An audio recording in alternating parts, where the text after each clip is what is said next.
So C's too low, so the singer decides to move it up to D, where you normally have to rewrite all the charts, all the chords, all the notes or whatever. All you have to do is change the key in the top corner. So when you bump it up to D, you change it to D, and then this 1 now corresponds with the D major scale. So rather than 1 being C and 2 being D and so on, D is the new 1, and you operate within the D major scale like that. So D would be 1, E would be 2, F sharp would be 3, G would be 4, A would be 5, B would be 6, and C sharp or D flat would be 7, and then it would repeat itself again. So with that being said, all you have to do now is just play it in the key of D. So it should sound like this.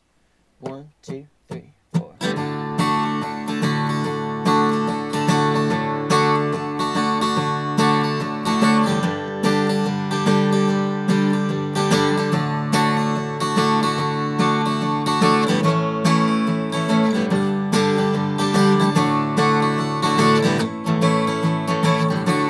And that's a really simplified version of it.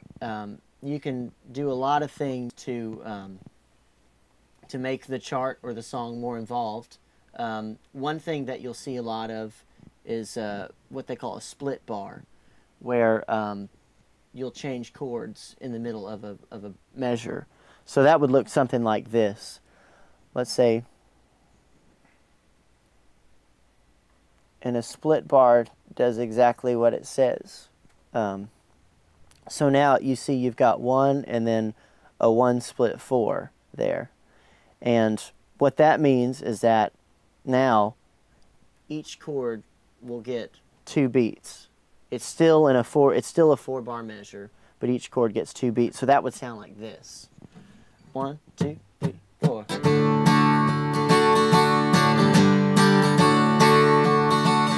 Like that. A split bar doesn't always mean they'll each get 2 beats. Sometimes you'll either see like a dot or a quarter note. It really depends, but it all means the same thing. An instance like this means that the 1 gets 3 beats and the 4 will get 1 beat. So it'll sound like this. If you have 1, 2, 3, 4. 1, 2, 3, 4, like that. That can be switched around or whatever. Sometimes that first chord will get 1 beat, or I mean, you can get it down to an 8th note or whatever. It's really whatever the song is. Another symbol that's pretty common is a diamond, and this is what it looks like.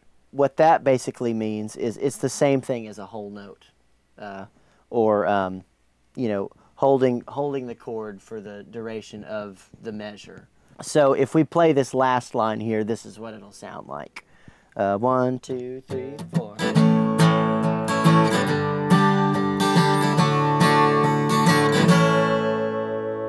So that's what a diamond is, and sometimes you'll see them tied over to other numbers, and that's just, if you see it tied over to another 5, then you hold that diamond for 2 bars. Sometimes you'll see them, you know, tied over to 4 of them, and so that's also at your discretion. Thanks for checking out this installment of For the Record. If you have any questions about writing a chart, please feel free to leave us a comment. We'd love to hear from you. If you want to know more about me and what I do, check me out at samhuntermusic.com. And also be sure to check out therecordshopnashville.com and highdefimaging.com. Thanks.